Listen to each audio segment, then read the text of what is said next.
Candidat malheureux à la présidentielle de mars 2021, David Frère Mafoula a animé une conférence de presse au cours de laquelle il a appelé le gouvernement Makosso qu'il qualifie de pléthorique à l'efficacité.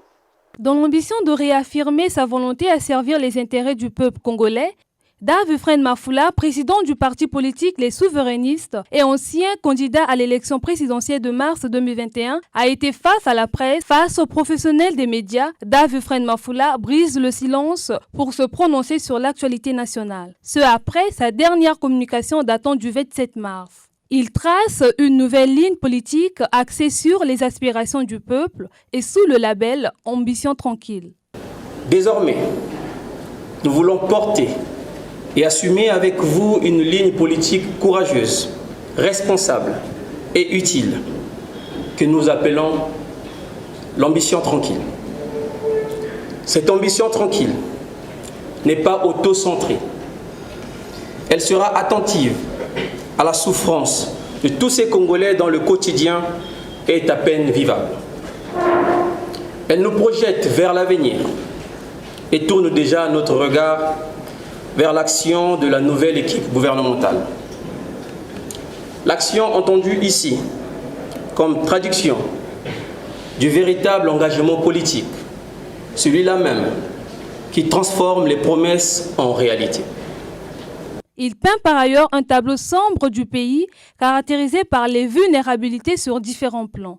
L'équipe gouvernementale, certes pléthorique, devrait selon lui s'inscrire dans l'action pour répondre aux attentes des Congolais.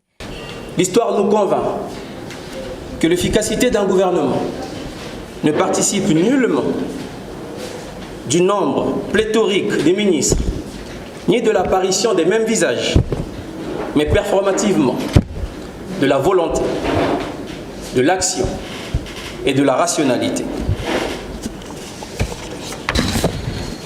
Rappelons-le, notre pays reste encore vulnérable sur tous les fronts.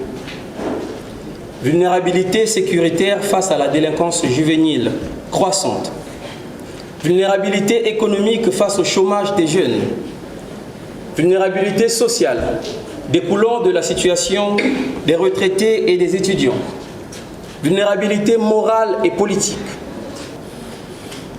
Dans un tel contexte, nous attendons du nouveau Premier ministre les aptitudes au commandement, avec l'espoir que ce dernier sera capable d'apporter des réponses institutionnelles, économiques, sociales et régaliennes, incarnant ainsi le retour de l'État au service des Congolais. Depuis fort longtemps, les politiques congolais ont foulé aux pieds la Constitution. Dans une démarche constitutionnelle, David Mafoula exhorte le gouvernement Makosso à respecter les dispositions de la loi en déclarant leurs biens. Soulignons aussi, en toute nécessité, que le peuple congolais reste en attente de l'application par le président de la République, le Premier ministre entrant, le Premier ministre sortant et tous les ministres entrants et sortants des dispositions de l'article 55 de la Constitution qui dispose, je cite, « Tout citoyen élu ou nommé à une haute fonction publique est tenu de déclarer son patrimoine lors de sa prise de fonction et à la cessation de celle-ci, conformément à la loi. » Ayant côtoyé le roi Auguste Ngepio, une minute de silence a été observée à l'entame de la conférence de presse.